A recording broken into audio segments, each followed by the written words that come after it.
No, I don't believe you when you say don't come around here no more. I won't remind you. You said.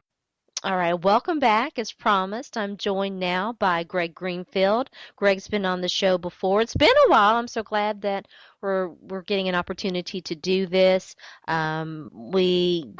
Despite his bad opinions about flossing, we always have a lot of fun on this show, and so we'll see what he has to say. We're going to talk some politics. We'll talk some gaming. You guys know I'm always down to talk some gaming.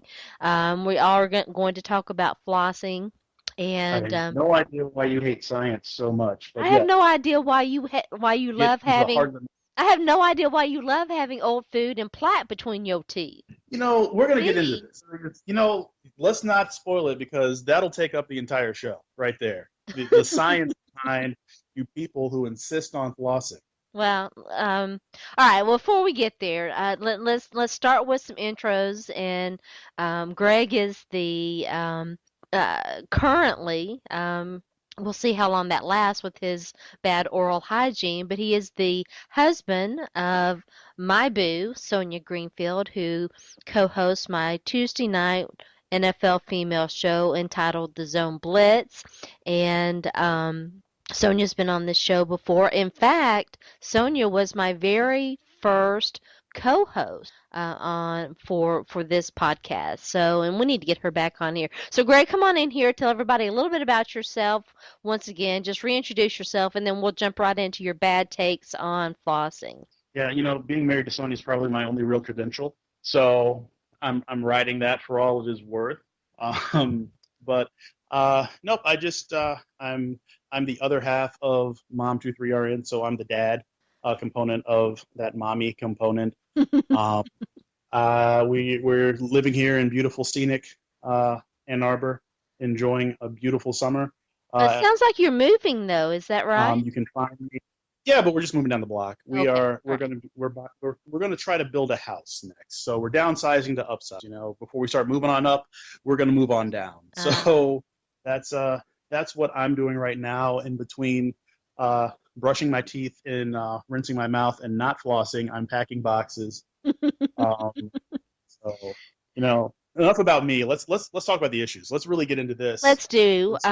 So An article came out. I did not read the article because I am team stay woke, and I knew that it was bad science, and that it would very quickly. We're still waiting for it to be debunked, but it's going to be debunked. But yeah. basically, it was saying the general gist is that flossing is bad, which of course it's not. I mean, come on now. Common sense tells There it you. is, off the top with the bad science and misinformation. It did not say that floss. Because unlike you, I actually read the article and I read the science behind the article because I was curious to know, well, why? How did they come to this conclusion? Uh-huh. It does not say that flossing is bad. No one Okay. the idea here is that it doesn't have any effect. So you can floss if you want to. It's just not doing the things that you think that it does. Now listen, let me just stop you there. It has an effect. It removes old food and plaque from between your teeth, thereby making your mouth better. I mean, this is not even debatable. No, well, here's the thing. All right. This is what the study showed. They took a look at folks who floss regularly, and they took a look at folks who don't, right, who don't floss ever. And what they found in their checkups was that there was negligible difference in their gums, in their oral hygiene, in the health of their teeth, in terms of cavities, plaque buildup, calculus, all that other stuff. So yes, if you're digging in between your teeth with this piece of floss, you can remove things that are there. That is true. No one's denying that. I think anyone who's ever flossed has, gone in there and pulled something out. They're like, oh gosh, I can't believe that crap was between my teeth. But if you're brushing regularly and you're really doing all that you need to do, and the stuff that you're removing is stuff that's probably going to come out anyway, you're just kind of forcing it out as opposed to letting it sort of come out naturally. Because I can guarantee you, if you're brushing your teeth on a regular basis and you stop flossing for a month, and then you go back and floss, you're not going to pull out like meat and lettuce and all kinds of stuff from a month ago in between your teeth. How do you It's not, know? I mean, you don't know that. I challenge you to do it then. I Well, think okay. if you hate the science that much, Let me I just think stop you you right need to there and let do me ask you this. Do you floss at all? it. You know what's funny is I do. Okay. So And when you uh, floss, what do you pull things from between your teeth? yeah, I think everybody Okay. does, right? I mean, it's not like you don't ever find anything in between your teeth. I use those little floss slash pick things, these little plastic uh, disposable flossing things. Hmm. Um, Those are the and bomb. yeah, I mean, you feel like you're accomplishing something, but and you can make your gums bleed from just sawing away at your gum because there's nothing there and you're just in there trying to polish in between there. But I think if you're brushing properly, and this is the other thing that came up in the study, and I have a very good friend who's an oral surgeon who is always on top of all things oral. Like, okay, well, there's a better way to phrase it, I guess. But the point is that he's always talking to us about like dentistry and those types of things. And his whole thing is the same thing that the study kind of concluded was if you focus on brushing your gums and teeth properly and not necessarily people who brush using improper technique and all those other things, but the point of flossing, you're not doing anything. And that gets back to what I was saying earlier, that it's more of a cosmetic thing. If it makes you feel better, then feel free to do it, but you're not doing yourself a disservice by not flossing, nor is anyone, putting themselves in a different hygiene category because they don't floss. It's like, once again, if you choose to shave your legs, great. If you choose not to shave your legs, that's fine too. I mean, it doesn't make you any worse of a person. It's just it's a preference. Well, and I think that if we're talking preferences, most people would agree that they would prefer someone who shaves and flosses, right? Because Well, I'm, because they're cosmetically, I mean, I mean, yeah, I think that's. you don't have to shower, but I don't want to be around your ass if you don't. I don't think that showering is optional. So now you're going too far. No, Yes, I you have don't to think shower. so. I mean, and in fact, I need to schedule an appointment with my own dentist. I'm going to do that, and I'm going to ask said dentist what said dentist thinks about this bull hockey study that indicates that flossing isn't good for you. It once again for you, it just doesn't make a difference. It's Hmm. Look, if flossing were making your gums healthier, the study would probably show that those people would have fewer incidences of disease, fewer incidences of any kind of issues that you would see with bad oral hygiene, and they didn't. It was the same. It was the same. And if you put 100 people in the room and 50 of them flossed and 50 of them didn't, Hmm. the point is your didn't tell the difference between who was who, other than the fact that they're going in there with the water pick. And that's the other thing too. If flossing is so good for you, why doesn't your dentist do it? If you go and get a teeth cleaning, your dentist isn't in there flossing in between the teeth. They go with the water pick, which doesn't really do much, but That's they because they don't. rely on the dental hygienist to do that. The pig is just it's an examination tool. Sure, but when you go in for a cleaning, when they clean your teeth. Do what now? You're cutting out a little bit. Okay. No, your dentist, when you go for cleaning, doesn't break out the dental floss and floss in between your teeth. The hygienist doesn't do it. Nobody floss. You've never had anyone else floss your teeth for you. My What? dental hygienist flosses, yes. What? Hell What type? yeah. What type of Every insane single dentistry? every single dental hygienist I've ever had has flossed my teeth. Yeah, we're just from two separate worlds. It's this. You're from the other side of the flossing tracks. I'm from the people who care about oral hygiene tracts. I mean, this is important. Flossing is important. Removing the bad stuff from between your teeth and preventing plaque buildup. That's the other thing. It does build up. I'm absolutely convinced that this entire study is going to be shown for the trash that it is. Well, you kind of nailed it. So far, no one's been able to refute it, and Well, no one's it's been only able. been like 2 weeks. But I mean, when you look at it, no one's been able to point to a flaw in the study, and I think that's the point.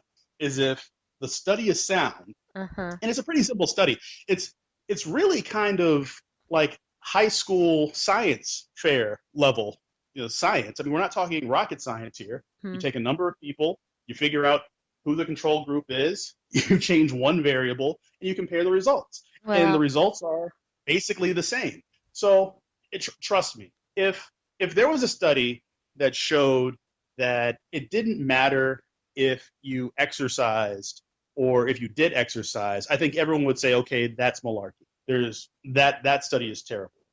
For the folks who floss on a regular basis who've never not flossed, they don't know whether or not there's going to be anything stuck in between your teeth. But stuff comes out from between your teeth when you're brushing all the time too. oh, Certainly. absolutely. I mean, one's So not a substitute for the other. right, and so that's all I'm saying. It's just that 5 minutes you're spending flossing. If you spent that 5 minutes doing some additional brushing, you probably are accomplishing the exact same. I completely, I don't agree with that. But we're going to go ahead and move on because there's a lot going on right now in the political sphere. And one of the interviews that we'll be playing on today's show, and we're recording this on Tuesday night. I have to stop and think. The days tend to run together anymore because I'm back at it. We're podcasting and whatnot again, and so the days were kind of running together.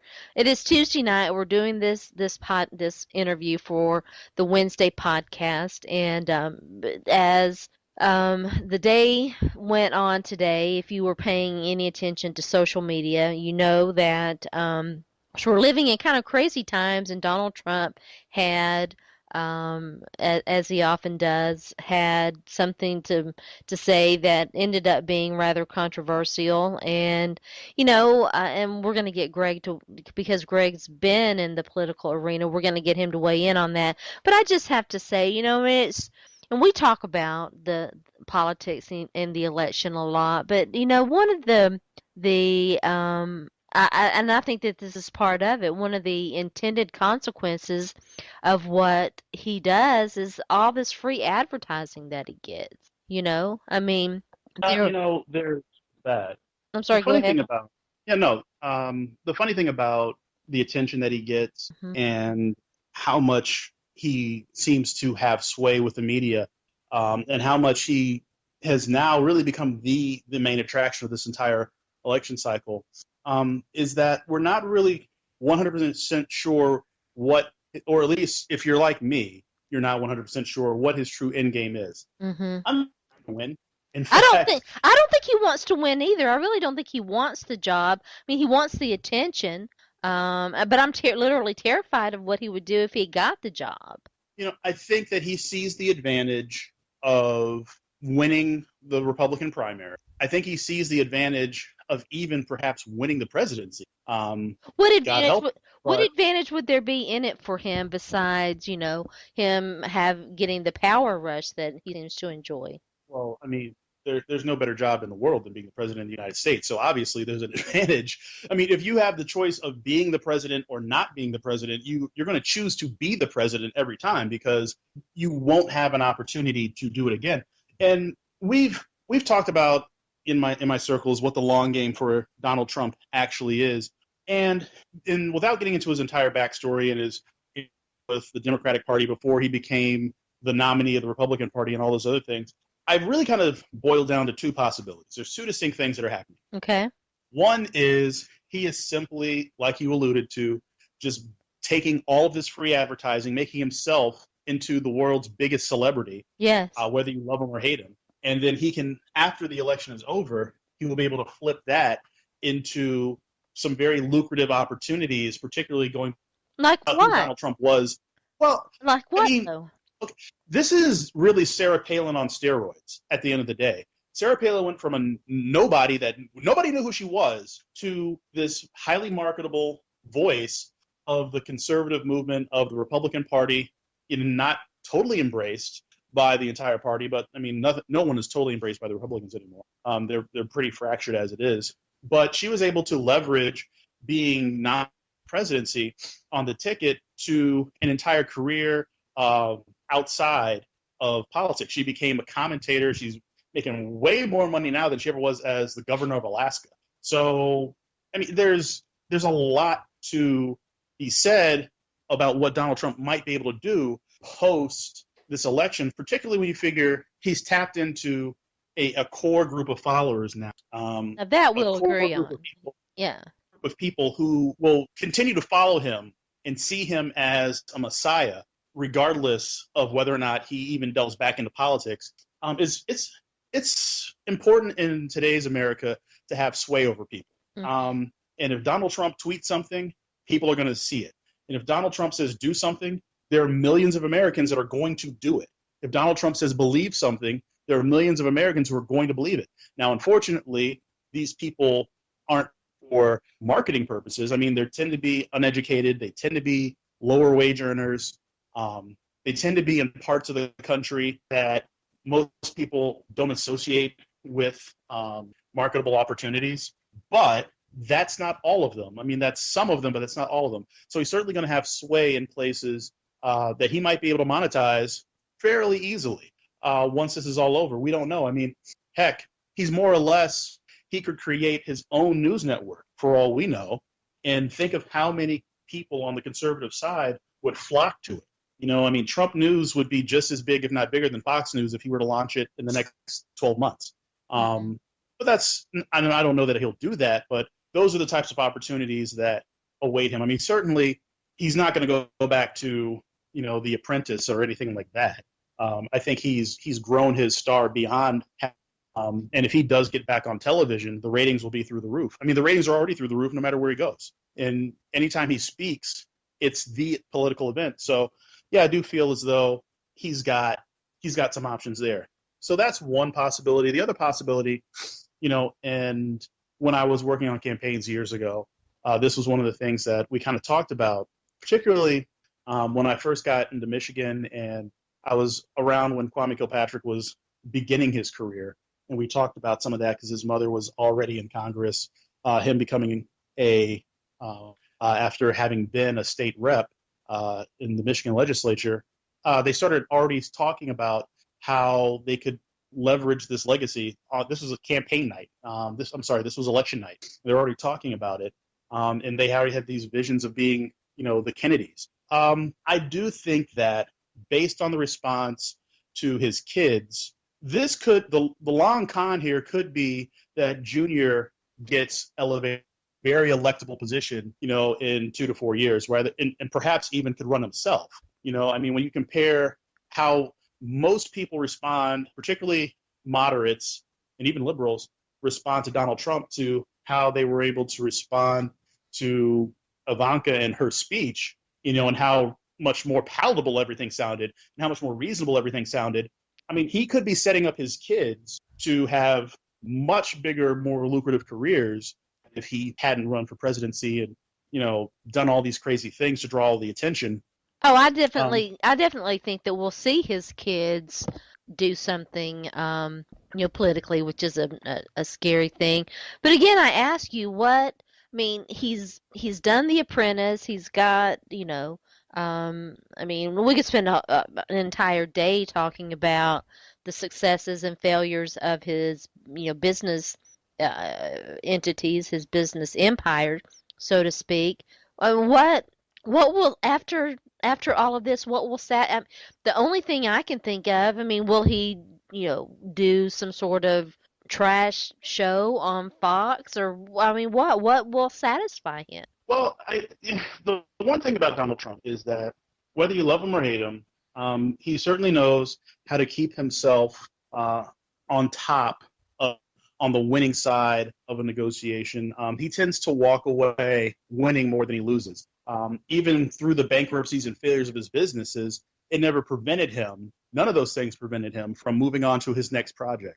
Something that obviously for a lot of us, you know, heck, one bankruptcy can be life ruining for the average American. This guy just, you know, builds and destroys all the time. And he's made an entire living doing it, a very lucrative one.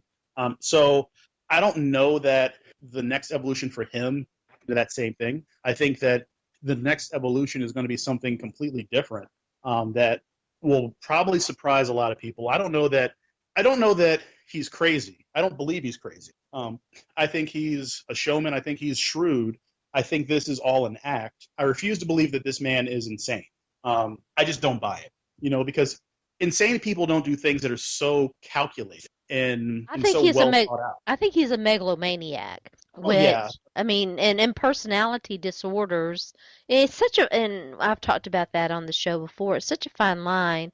Uh, personality disorders are a psychiatric diagnosis, and what we identify commonly as narcissism and other things that we sort of tend, speaking of cosmetics, tend to think of as a kind of a cosmetic thing. I mean, you can look in the book, I think it's called the DSMV, and it's really kind of scary and fun to look at it. I've spent a lot of years looking at it, and you can identify personality traits that you possess. I mean, it's kind of crazy. I do think that he is a megalomaniac. Would you disagree with that? oh no, he's clearly the guy is clearly driven by his ego, and that's one of the reasons why to try to determine what his actual end game is, right? Because you could see a scenario where Donald Trump does believe that he's qualified to be president, even though it is very clear he's not qualified. It's very easy to sit back and envision Donald having a conversation with himself in his own mind about all of the reasons why he is qualified, and not just qualified for the job, why he's more qualified than Hillary Clinton, Uh-huh. right? So, Uh-huh. I mean, it's not even a question of am I qualified? Of course I'm qualified. And the only reason I won't win is because they're going to steal the election, and there's crazy things happening with voter ID laws, and he's stirring the pot in ways to keep people engaged. But the thing of it is that you can only go so far with anger, and people will only show up so long because they're angry. Because ultimately, turns to angry voters. Apathetic voters after a while, because nothing changes, and our system isn't designed to change quickly. I mean, when you look at some of the things that are happening from a social justice standpoint today, there's some of the same things that we were dealing with 50 years ago, 60 years ago, right? Things don't happen that fast. I mean, they happen in increments, and we keep moving the ball down the field, but it's not going to be a situation where someone's going to come in and make this deal or come up with this landmark piece of legislation and things are going to just change overnight. Obamacare is a great example of that. It's a huge piece of legislation, but at the end of the day, did it really affect a lot of people the way that they thought it would? Even the folks who were for it, the folks who were against it, all those folks. If you already had health care coverage, you didn't really see a huge difference. If you didn't have health care coverage, it's probably a guy of people who were in that arena who didn't have it, couldn't afford it, now have an avenue for it, but it's not really cheap. And it's you still have people who are now having to make the decision of, can I afford to pay for this, which was always the case, right? So in time, these things kind of happen on their own as society becomes more evolved. Certain attitudes, new attitudes develop, and we just kind of go through that matriculation process where at some point today's most liberal attitudes are going to be considered very, very conservative or old-fashioned ideas, and there'll be something that comes along to replace them. That's just how it works. In that setting, Donald Trump isn't going to be any worse than any other terrible president, right? And now there have been some bad presidents, but I think Now we're just going to have to disagree, but we're not going to have time to really go into that. I mean, I think Donald Trump would be disastrous as a president, and I'm not sure this country would survive it. But maybe you well, can that's why we have well, that's maybe why we have a Congress, and yeah, well, we can talk about that some other time. And there's limits to how much one man can Well, do. I mean, there certainly are, but do you think that he's going to respect that? He doesn't respect any other limit. Why would he respect any of that? Once again, I don't He think doesn't have I don't boundaries. He think doesn't understand boundaries. I mean, he would gladly sell us for, you know, for his own means. He doesn't know what it means to be an American. He doesn't have any idea, except for the Second Amendment, what is in the Constitution. Has no clue about how our government works. I mean, it would be awful in every way imaginable. I agree with. We're gonna take a real quick break. When we come back, I'm gonna let Greg. I gave him an opportunity to sell me on the non-flossing thing. I'm not convinced, but I'm gonna let him give me the hard sell on Pokemon Go. So stay tuned in. You're listening to Bat Talk with Sharona. Just like fire. I know that I'm running out of time. I want it all. And I'm wishing they stop trying to turn me off. I want it all. And I'm walking on a wire, trying to go. All right, welcome back. All right, so we got to have some fun now. We'll definitely have you come back and we'll carry on this conversation about Donald Trump and about our election. President Trump. Yeah, whatever. Yeah, let's not have that. If the worst does come to pass, don't bother trying to call me because I won't be in the country anymore. Well, it's kind of crazy. All right, so I take it that you are you're a pokester. You poke, and we prefer to be called Pokemon Masters. Okay, whatever. So I never got into the Pokemon phenom. I just wasn't a pokey person. You know, I don't like to be poked on Facebook. Don't poke me. So, give me the hard sell. Why? And you know, I'm a big time gamer. Tell me what I've missed. Why would I even consider taking it up at this stage in the game? Because it is fun. And at the end of the day, that's what all games aim to be, right? And I think if you've never played Pokemon, if you weren't into it when it first hit, you know, back in the 90s when it was a huge deal, you're not going to get the nostalgia hit that so many players, I think, are getting, particularly these millennials who were a big thing and they remember the cards, they remember all these other things. So, yes, a lot of this is driven by nostalgia, but it's a really fun game. It's easy to play. You can play it anywhere. And it combines a couple of different elements that I think you just need to get used to because they're going to be the future. Like what? Well, the biggest one, the most obvious one is just mobile gaming. Oh, sure. Yeah. Okay. Yeah, mobile gaming, as it continues to evolve, is going to be something we're going to be doing more and more. Folks like you and I who, you know, would like to sit down and play our Xbox or play the PlayStation, sitting and more getting up and moving. And the idea of Pokemon Go really works well with what we think the future is going to be in terms of mobile platforms.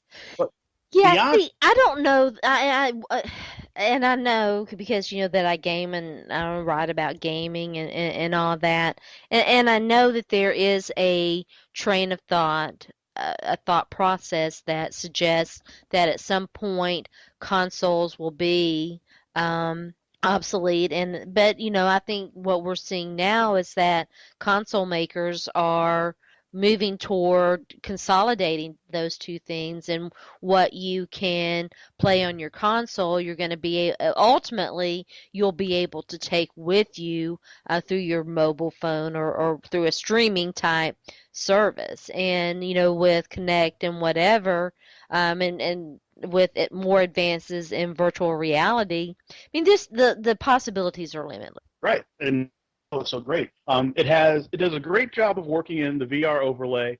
There's nothing quite as cool as being able to look through your phone into an actual setting and see a Pokemon there. It's just really well done. It's kind of clever how they pulled it all together to make it fun, to make it fresh. There's nothing like it out there right now. There's not another game that you can play that's quite like Pokemon Go. And it's got legs, man. I mean, it's not the sort of game that is going to ultimately go away. The revenues on this thing just keep going up and up and up. More and more countries. People are in love with the game. And it's something you can do with your family, your friends. You can do it casually while you're, you know, waiting for a train or at an airport, waiting for dinner, whatever. I mean, it's so easy to play, so easy to pick it up, put it down. I think it fits well with where the future of gaming is going. And casual gaming, mobile gaming are all going to become bigger and bigger segments. And hardcore gamers, whether they are the PC hardcore gamer or the console hardcore gamer, who only want to play, you know, AAA titles that take, you know, years to develop, those folks aren't going to have quite the same return as somebody who's going to be able to pick up your game for free and purchases, and ultimately probably wind up spending more on the game over its life cycle than the people who are picking up these titles, particularly if they're getting them at a discount.